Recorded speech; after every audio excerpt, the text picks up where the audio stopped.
And today I have a fabulous creative activist with me, Cathy Goldberg. She is a St. Louis-based photographer, educator, clinical social worker, and the curator and photographer for traveling exhibition, The Resilient Souls Project, which you can see right now in Chicago at the Harold Washington Library. I am so excited to have her here today. She is also an author of Photo Explorations, A Girl's Guide to Self-Discovery Through Photography, Writing, and Drawing. Welcome, Cathy. Thank you. Thanks for having me, Ray. Oh, I'm really happy to have you here. So why don't we start a little bit, because the reason we connected was through your current exhibition of Resilient Souls. Can you tell us why you started it 20 years ago and what is going on today with it? Sure. Well, 20 years ago, probably actually 20 plus, because it opened 20 years ago. So probably in the early 90s, I was doing a lot of work with both volunteering with girls, teaching photography in darkroom, and then also starting to work part-time at a school, teaching photography, teaching writing. So some of this came out of, it was a therapeutic school for at-risk kids. So some of the stories came out from me hearing so many things from girls of what they were struggling with at such a young age. So by 16 or 17, they'd already come through a lot of issues, whether it was recovering from substances or school phobia. They were doing all kinds of things already and had already learned some lessons of life that I thought, boy, if they could tell this to younger girls from their words instead of from a teacher, from an adult, that would be great. So that's where the idea from the Resilient Souls started, and just started doing it with a couple of former students to ask them would they be interested in telling their stories, writing out their stories, and I do a portrait of them, and that's how it started. Okay, and what made you decide to follow up with them 20 years later? I think that's a really great premise. It was very interesting to me. Sure. I mean, honestly, that photo project, I'd worked as a photographer for, many years, freelancing, and I had a portrait studio, but that was pretty much the most, the piece I'm the most proud of, the work I'm the most proud of over all these years. And even some of the photographs, some of the black and white photographs in there, I felt like one were my best work, and I wanted to keep going with it, but primarily why I wanted to do it was really to find out what happened to them and find out what their stories, how they turned out. So that's what brought me back to it. I've been meaning to do it, when you have something on your to-do list for, years and years. Right. Well, I didn't know if there was one specific moment, there was a catalyst, somebody died or something, that spurred you to do it. So I love this. Why don't you tell us the story of Nani, and there's a couple others I'd like you to tell us about them as young women and who they are today. Sure. What they overcame. Yeah, right. Nani, I met, and these are some of the Chicago women. I think I shared some of their stories with you. Right. Because the women are from all over the country. A lot of it started out in St. Louis, and then in Chicago's nearby city. I work with some of the agencies too. I wanted to increase the diversity, and was also out on the West Coast. Some of them were college students from the East Coast. So it goes from everywhere. But as far as Nani goes, I knew I was coming to Chicago, so I called some of the agencies in Chicago to kind of help me find people that might be interested. And I met her through Latina Youth. I don't know if they're still around, and they help. I believe it's at-risk youth in, I think it's the South Side, Chicago. It's been a lot of years. So that's how I met her. She had dropped out of high school. She had gotten into, gone down roads with substances, gotten into fights, and really the school had helped her get her life together. So that black and white photograph, there's a photograph in the exhibit, and it's also in a lot of promotions and around the library. And it's the story of her actually on the back porch of the school, and it's a black and white photograph. And she still, even though she was, really close to getting her high school diploma and had found people to help her and work with her, and she was actually a very good writer, I thought, she still looked very tough and maybe even intimidating in that photograph, I think. And but when you get to meet her, her nickname is Nani Love, and that's not her last name, but that's what everybody calls her because she's very tender and sweet and really had a lot of very soulful things to say, a lot of wisdom in her. So I did always wonder what happened to her. In fact, she was probably one of the first ones I found on social media, and I found an article from a local Chicago paper that she was now on the women's force football team. So there was a photograph of Right, her. I read that. I thought, wow, that is so cool. Working with all these women who are strong, powerful, impactful people who can, mentor her, and probably she's a mentor Absolutely. Now. Right. And even though she had done well when I had met her, but then she did kind of go back into old ways, had relapsed with substances at one point. But really, that really helped her get her life together. And all these years, she wanted to get a college degree, but she really just finished it probably within the last year or two, and was inspired by these other women who were her teammates and her family. And over the years, she had lost family. She lost a child. She lost both of her parents. But yet, and I think she lost a cousin. So she really did have a lot of loss still for a very young age. When I met her again, I think she's about 37. She's getting a little closer to 40, but I think she just turned 39. And so really between that and her faith, she really gets through it. And I think she has an amazing spirit, like many of these women do, for just having to deal with what life hands you, even if it's not fair. Right. Well, speaking of not fair, let's talk about Sandy. That's such an empowering and inspiring story as well. Sure. So Sandy, I also met through Chicago. The Chicago Rehabilitation Center had introduced us, and she already had been a social worker when I met her at 24. Most of the women in the exhibit were in their late teens or early 20s, and she was already a role model for people with disabilities. She had already, lived through.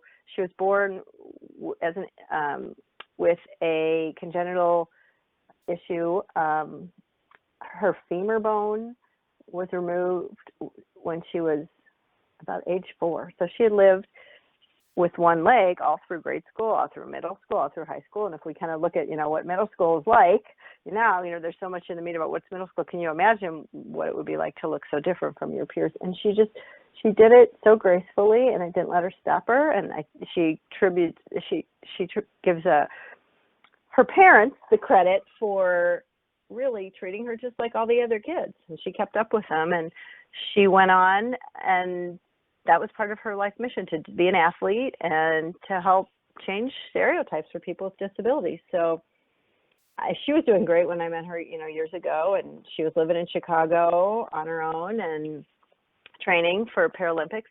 And then when I found her, I think I did the same thing. I found her through our friend Google, and there was a great article about her and going to the Paralympics, and I connected with her, and she's now living in Denver. So I get a chance to go visit her, and she married, had adopted a beautiful little boy, and was doing great. Went up to see her, and I asked for her to bring out her medals. And as you can see in the color photograph of her, she's, wearing her Paralympic medals.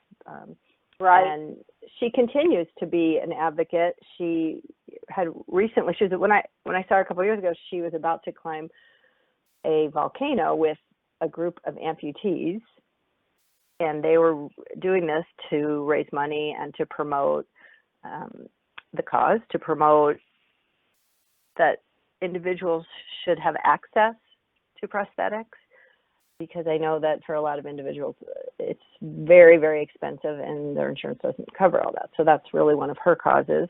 And she continues. She just a couple of weeks ago, she just did another, it's called ROMP, was the organization she was working with, and they just did another climb up a mountain closer to her, I believe, in Colorado. So she's amazing, and she has an amazing spirit, and is happy to be a spokesperson, and really, again, continues to change how people think of individuals with disabilities. So she's Why great do you spirit. think it's so important to share these kind of stories? Well, I think we can talk about it and say, oh, everybody, people with disabilities are no different than any of us. But I think when it's personal, first of all, they're handwritten, some of them. So hers in particular, I believe, is handwritten in the exhibit. It's very personal. It's like reading a letter, reading a note from a friend. You see their faces, you see their stories, and it makes it very unique, and it makes you feel like they're telling you, like the viewer is a friend. The viewer is just right there with them. So I think that's. Well, I love to tell stories, so I totally get that, Sure. and I love to share people's stories like yours. But I guess as a photographer, did you ever do videos of any of these people, or was it always just a photo and then have them write? And did you edit any of them at all, or ask them to change anything at any point? The stories? Sure. Some of them, they sat down, especially when I was traveling. Initially when I was traveling, maybe I was with them for an hour and a half. So like that would be like we do the photo shoot, they do the writing, and that was it. Some of them wrote it straight through. First draft, we used it. Some of them wanted to take more time. I asked them all to write a draft right at the beginning, just because then something was out there. And I've taught writing, and I'm sure you have too. It sounds like from your workshops, and just getting it out there is always the first step. And you can do what you want with it later. If you want to change it, if you want to edit it, that's absolutely fine. But as you know, and this is one of the things I do in workshops with other women is really letting go of the critic and the perfectionist. And so you don't have to tell it exactly the way you want it to be first draft. You just want to get it out there. And sometimes the first draft actually is the best. You don't really need the editing. Yes. Right. Sure. Sometimes right. Go ahead. I was going to say, I think it's so important that we all really dig into our origin story, if that's what we want to call it, the stories of overcoming, resilience, courage, because we all have them. There are so many people who go out there and say, I'm just not that interesting, or I don't have a story, but I do believe everybody's got a story. I agree 100% with you. Yeah, and so it's like, and I think it's another way for people, whether you share, and I always talk about, you don't have to write it, you don't have to read it, you can draw a picture, you can paint, you can sing music, you can do whatever, dance it out, but there are ways to tell stories that share your strength and courage and resilience, and I think we need more of those to inspire other people, because there's so many people who silently deal with the violence, abuse, addictions, family falling apart, a death of a loved one, and they feel so alone. So we need these stories so people don't feel alone anymore. Absolutely. And I think the other piece of it is, one person could have, horrific trauma in their life, and for anybody who's like, oh my gosh, I don't know how they came back from that, and then they end up doing fine in their life. I mean, it's obviously it has impacted them, but they go on and they live healthy, productive, happy lives. And then sometimes people feel like, well, my story isn't mine isn't as bad as hers, or mine isn't as bad. My story isn't. But our pain is our pain. Whether it's whether it's a loss of an older person, it's expected, but it could still really, the grief could be unbearable. So I think that's important. Right. I mean, too. I know people who've just been devastated by the loss of an animal. That is their furry children. You're right. Absolutely. And it's like, what? You're worried? But it is. It's a loss. Yeah. And how do we deal with those kind of situations? So right. And I'd sort of like to go ahead. Oh, I was going to say, I think expressive arts, and I know that's part of your story too, is a really good way to deal with it, whether it's writing, whether it's drawing, whether it's painting, whether it's sculpture, poetry, singing. I think that's a way, whether you want to do it for anyone else or just for yourself, I think that's a really good way to move through that. Right. How did you get started in photography? I got started in photography when I was a teenager, and I had my father had set up a dark room in our home, and he kind of got into it for a little bit, and then he just kind of like went back to golf, and And so I was really curious about it. So he had a friend of his who had taught him, showed me how to do it, and I just started getting involved, probably I was 14, 15, and working on the school newspaper and yearbook. But one thing I learned really early in my life is that the meditation in the dark room, the kind of the peacefulness, can also be a really good coping skill. So I found a lot of solace in that through my adolescence. Oh, I love that. Now, I got my first camera when I was 16. My parents, we were going to Europe, and they gave me an Ansco camera. And you remember those pictures were always, 2x3 in those days? Those were the prints you got. And I know I took pictures of laundry hanging all over the world. I took pictures of dead logs because when I would go walking in nature, I was attracted to dying logs for whatever reason. But, over the years, certain things are still the same. Certain images attract me or not. But my passion, I found there's such a meditative quality when I take photographs of nature because I'll take close-ups. To me, they're intimate portraits. And the light comes through. I noticed that you posted beautiful flowers. And I think I talked to you a while back, and I actually featured some of your flowers on the Photo Explorations Facebook page. They're beautiful. Thank you. Chicago Botanical, right? Gardens, yes. Thank you. Yeah. And so for me, it's like it is, you talk about cathartic, soulful, spiritual, it is tapping into nature in a way that just, lifts my spirits, and I hope lifts other people's spirits as well. So I agree.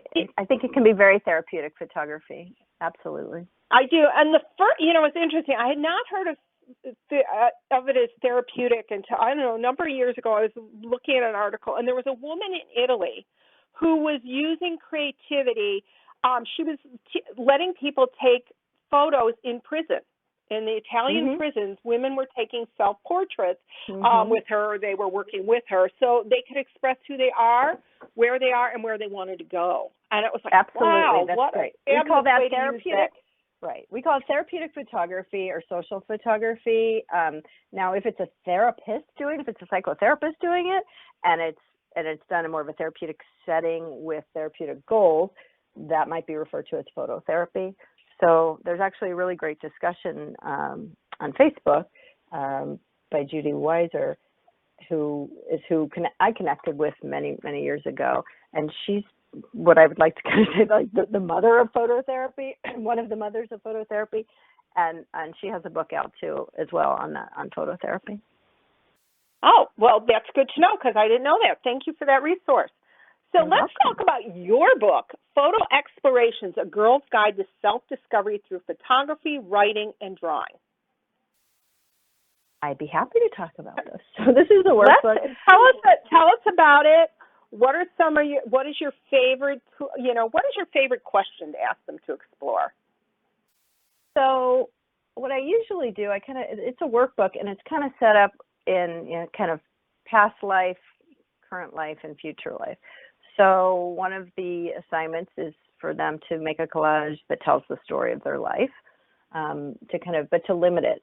So there's 10 limited to 5 or 10 photos that really tells the story of their life up to now. So that's kind of the first assignment. So sometimes it's them, bringing copies of photos into the workbook, collaging, and sometimes it's the reader, going out on assignments and taking photographs in their life. Or if they prefer, they don't have to use photographs. They can do it through drawing.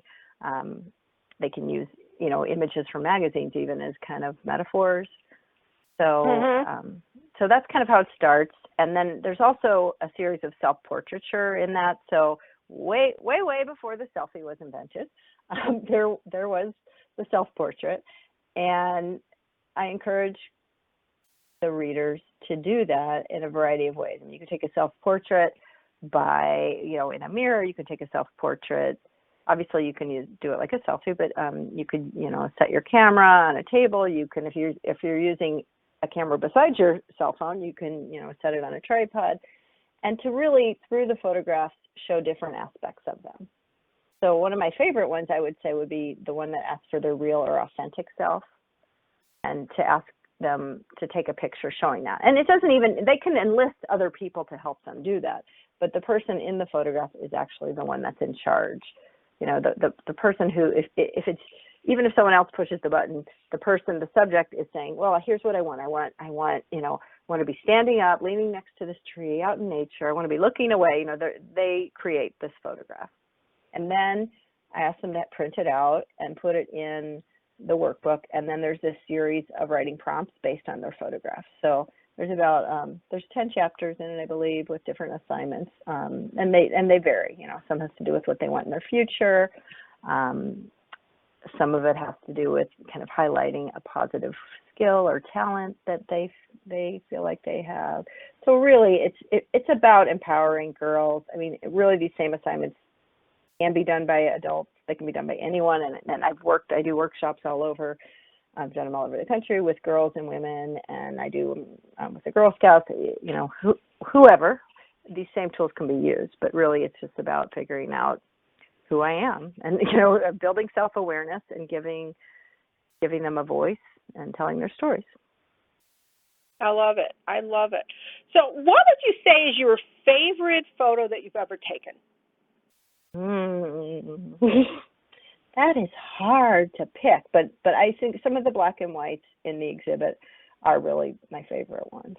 So, and those were done on film. Those were done using Hasselblad medium format on film, and then many years later now I'm just using digital SLRs, and really the quality is really good. The quality is so good now digital. I was one of the people that didn't want to go to digital many years back, but it makes our life so convenient. And actually my phone camera is wonderful too. So the original photographs in the exhibit, by the way, are all black and white, beautiful prints, and then the follow-ups are color digital. So to kind of, show the old and the new.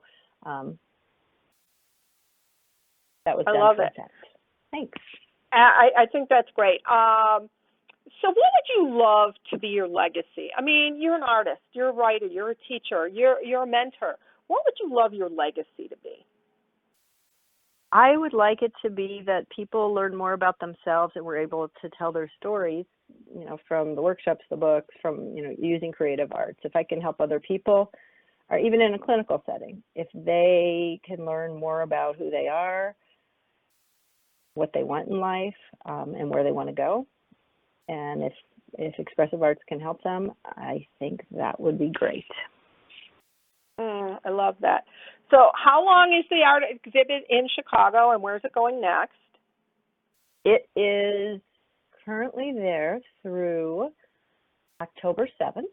2018. It's the Chicago Public Library, the Harold Washington Library Center, and it is in Congress Corridor on the first floor. And they're open 7 days a week, by the way. Call for library hours or on your Google them.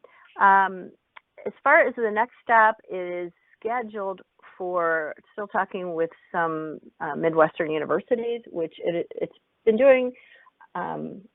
Been popular with universities because I think college age is a time when oftentimes people are away from their home, away from their parents, away from their family for extended periods of time, and they're starting, maybe everything went great in high school, but they're starting to maybe have some challenges and having to figure out how to work through things. So I think the inspiration from hearing other people's stories and how other people got through hard times is important. I think also universities are very interested in academic resilience.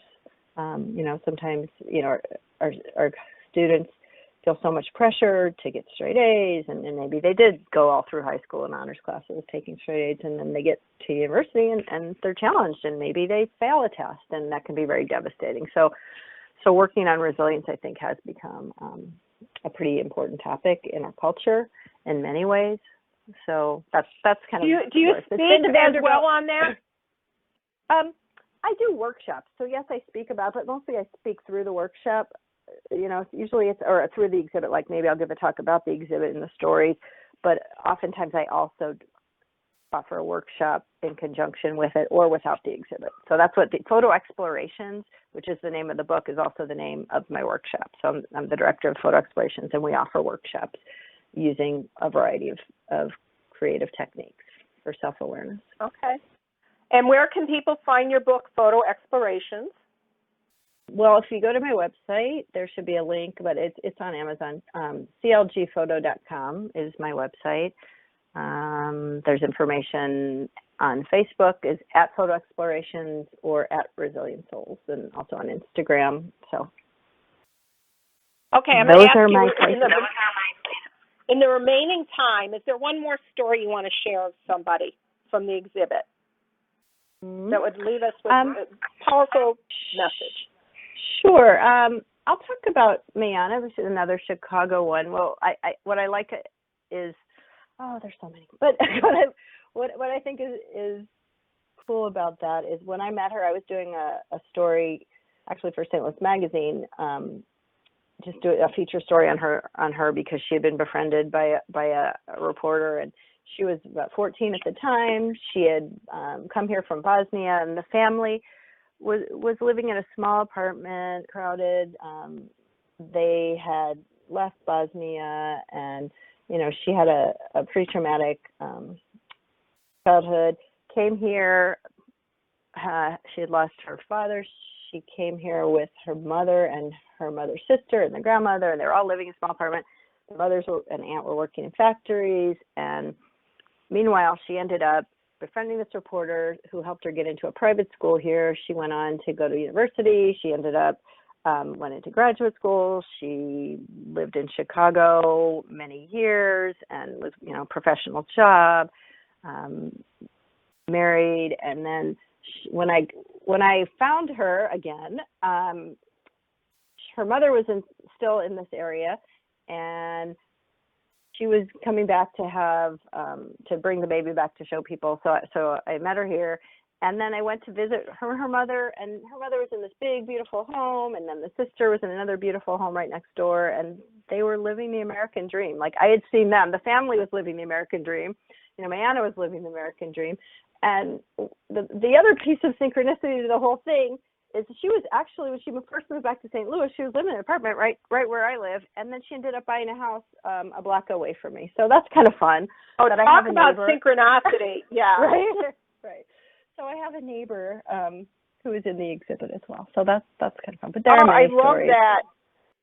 There are many stories, and thank you for sharing these today. I love them, are welcome. And I encourage everybody to go see the exhibit, get a copy of the book, and pay attention to when she's offering fabulous workshops, or if you know a school or, a place where you think the exhibit would be a perfect fit.